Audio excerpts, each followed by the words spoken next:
All right, so a light night in hockey, and we are starting to see teams going into the break. Meaning, for some fans of some teams, likely won't be seeing much of you guys on the channel for the next 9-10 days. And when you come back, you'll be like, what's he doing where it's all sunny? Because we'll be in California in 10 days. So, that being said, tonight's not a big scoring night, but there was some important results in terms of playoff pictures and all that other wonderful stuff, and it is important to keep your focus. There's one team in particular, focus not there. Now, it wasn't in the case of the Pittsburgh-Detroit game. Again, I mention this every now and then, where if you come into a game in a vacuum, so if you come in not knowing what the standings are, if you were a Detroit fan and you sat in the crowd for this one, you go, man, Detroit must be having a pretty good season. That's pretty strong result. The Penguins were limited to one shot in the first 5 minutes by the Detroit Red Wings. They were playing very well out of the gate. The power play for the Penguins lasted all of 5 seconds. Crosby takes a penalty, so that leads to a lot of 5-on-5 and then a 5-second power play for Detroit. The first half, the Wings held the game even, both on the scoreboard and in terms of shots. And the play was pretty close. The Penguins got a power play. This time it was a real one. It lasted more than 5 seconds. They got a lot of close calls there. They could not buy one. Some really good defense, and Jimmy Howard played really well tonight. Howard with probably the best game I've seen him play in a while. Second period, the Wings get a power play. They had a really strong push on that power play. It led to a scrum. On the next play, Zadina scores from Nielsen and Daly at 3:29. So that's a power play goal for Philip Zadina. That's his 6th goal of the year. It's 1-0 Detroit. And it'd be a shocker if you're not watching the game and you just look at the score. Detroit was full value for the lead at that point. The Wings get another power play. Larkin got hurt on that play, however. There was some end-to-end action late in the period, and the question mark becomes, is this Howard's best game of the season? I think by the end of this you can say, yeah, it was. Third period, the Penguins get a power play, and they make Detroit pay. You cannot take power plays, or you cannot take penalties, I should say, against Pittsburgh Penguins with Crosby back. Rust scores from Malkin and Letang at 3:36. The Wings got a power play shortly thereafter, and you could see visibly the Penguins were starting to get frustrated. This is a game that they needed, and it's a 1-1 tie late, and it's Detroit. It's a team that hasn't won a whole lot of games this year, so it was frustrating for Pittsburgh, and just the really strong game that was being played overall by Detroit. That being said, we go to overtime. In overtime, the Penguins get a power play. Doesn't take very long. Crosby gets the power play goal from Malkin and Rust at 1:33. And there's Sid the Kid with another goal. He had the only goal last night against Boston. And it's the game winner here also on the power play. So all 3 goals in this game are scored on the power play tonight. Murray saves 28 out of 29. Looked very good. Howard saved 35 out of 37. He was excellent. Your 3 stars are Murray, Howard, and Rust, as Rust continues his historic season. Definitely a career year for him. Power plays 2 for 4 for Pittsburgh, 1 for 4 for Detroit. Shots 11-9 Pittsburgh in the first, 10-7 in favor of the Wings, 11-9 in the first in favor of Pittsburgh, 10-7 in the second in favor of Detroit, 15-10 Pittsburgh in the third. Pittsburgh got all 4 shots of the overtime. Final shots 37-29 in favor of the Pittsburgh Penguins. So it was a scare.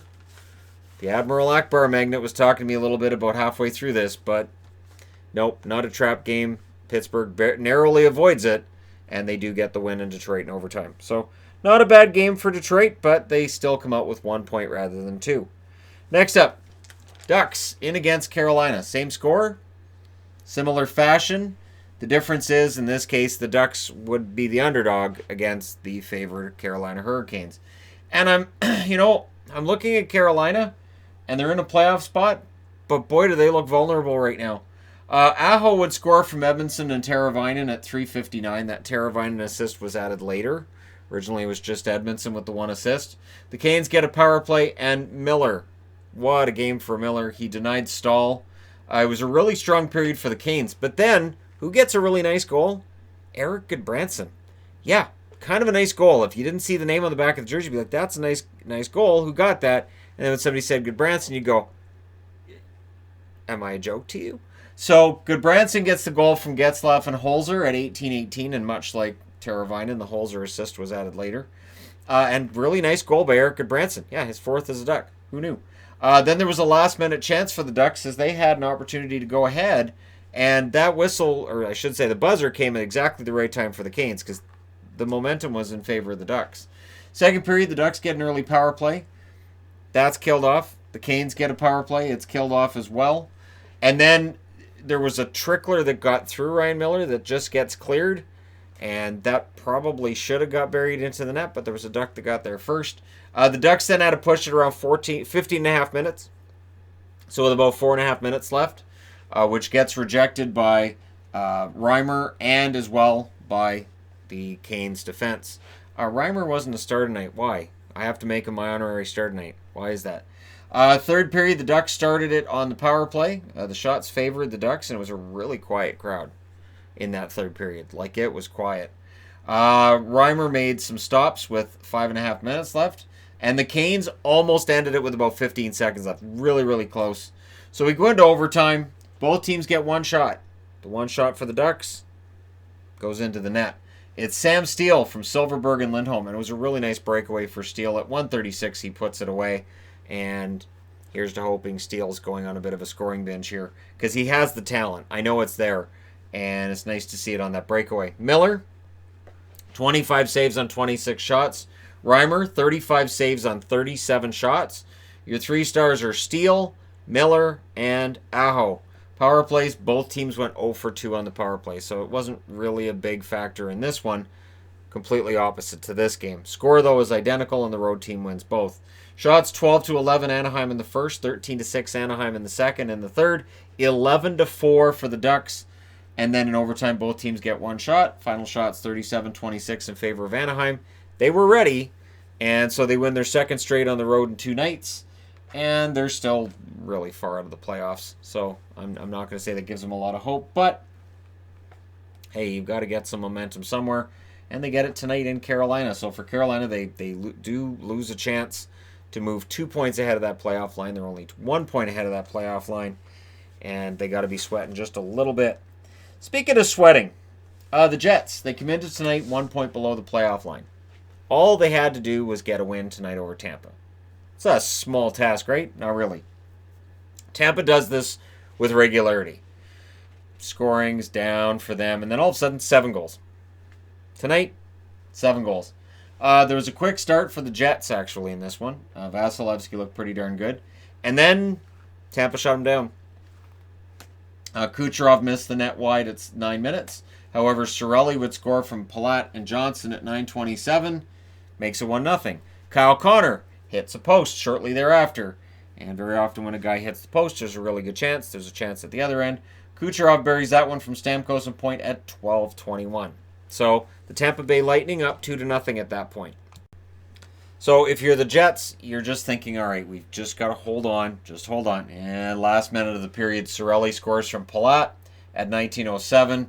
Really rough first period for both the Jets and for Connor Hellebuck. For Hellebuck, he allowed 2 shots, I think, on the first 2 goals on the first 5 shots, and there was 3 goals allowed on 7 through 2 periods, or through 1 period. Second period, the Jets had 5 shots early in that period, which equaled the entire total they had in the first period. So it looked like they came out ready to play.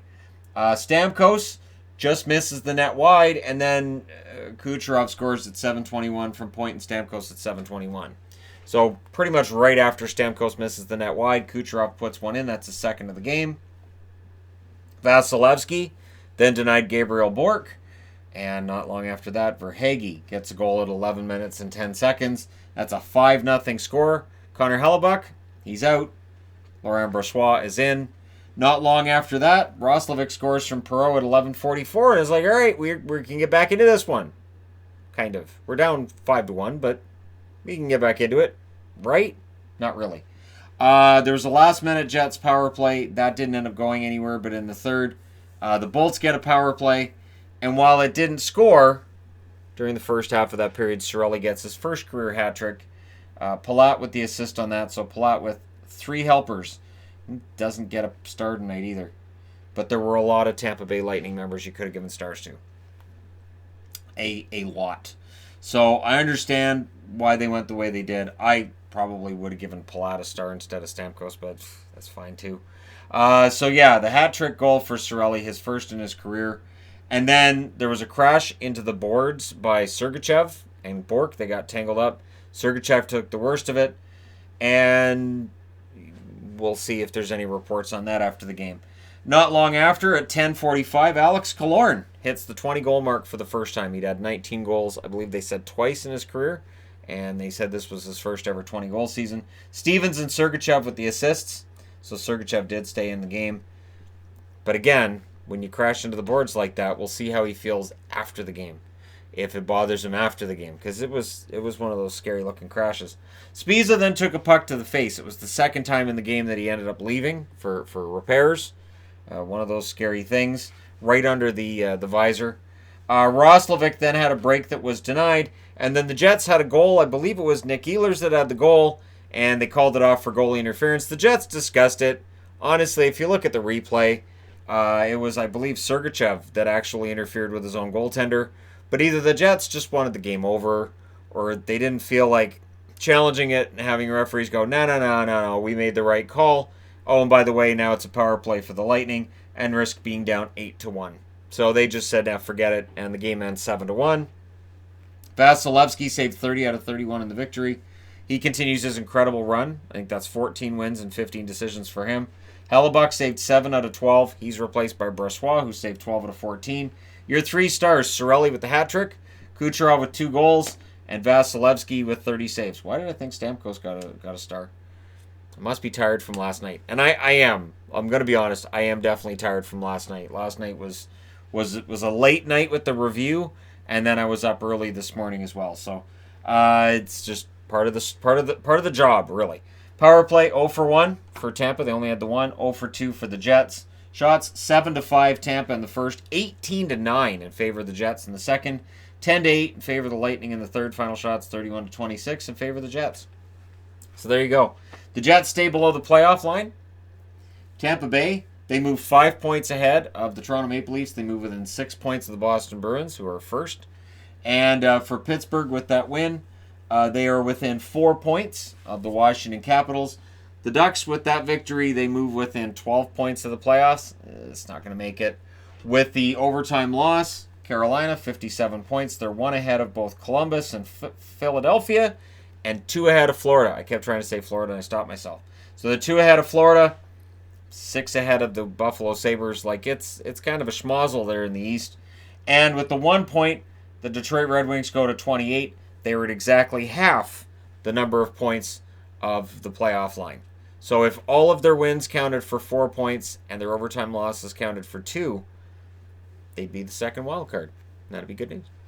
Kind of. Although the regulation wins would, unless we counted all their wins as 2. And denominator, it probably still doesn't work. But anyways, so for Detroit, they get 28 points, and they're making teams work for it. And that's the important thing. I've talked about that a lot with the Ottawa Senators, who are down here with 40 points. They're 30th overall. And when I see a team that's at the bottom or near the bottom of the standings making another team work for the victory, they don't just roll over. That's impressive. And after that 8-2 blowout that the Detroit Red Wings had against them, this is a much better result. So it's still a loss, but it's a better result. There you go. You guys are all caught up on tonight's games. Don't forget, we got early games tomorrow, so I do have to do the preview tonight. So look for that later on. But there's 12 games tomorrow, so that's 3 boards worth of games. And I'll get that up as soon as possible. That being said, thank you guys so much for watching, for all your support. Hit like and subscribe if you're browsing your way through. Just tapping upon this video. We're done for another night on the ice. I'm almost done my job for another night. I just got to do the preview. And then there we go. So, thanks again. I will be talking to you very soon.